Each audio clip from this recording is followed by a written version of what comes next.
Oui, Monsieur le Président, mes chers collègues, je ferai beaucoup plus court que Monsieur le maire de Rompt, puisqu'il a été très exhaustif dans sa présentation. Mais je noterai que, comme tout le monde, j'ai découvert cette note sur table concernant ce rapport.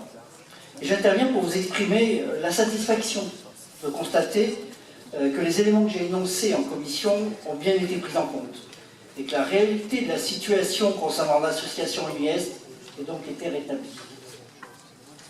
En effet, assez maladroitement, il avait été annoncé dans la délibération que l'association UNIEST allait être dissoute en raison de ses difficultés financières. Je constate d'ailleurs que vous continuez à utiliser ce terme de dissoudre. Les villes membres d'UNIEST n'ont jamais acté de dissolution. Elles n'ont voté que la cessation d'activité au 31 décembre 2018, au regard des modifications d'organisation voulues par la métropole pour l'année 2019. Si l'association UNIEST a connu des difficultés de trésorerie en 2015-2016, c'est uniquement en raison du mode de paiement différé des fonds sociaux européens, comme le soulignait M. le maire. L'audit financier, réalisé en janvier 2016, l'a largement démontré, et la structure ne s'est jamais retrouvée en cessation de paiement avérée, comme nous l'indiquait faussement Madame la vice-présidente en commission.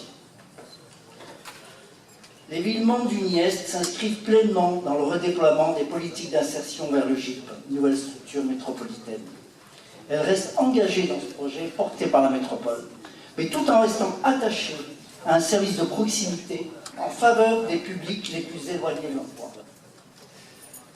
Sur un deuxième point, vous avez fait le bon choix, en acceptant d'améliorer la sécurité juridique de notre délibération et en choisissant de dénoncer le protocole PLI, comme l'ont déjà fait la plupart des villes signataires du protocole, et comme vous le faites dans ce rapport pour le PLI Sud-Ouest lyonnais. Ces éléments de forme ne sont pas anodins.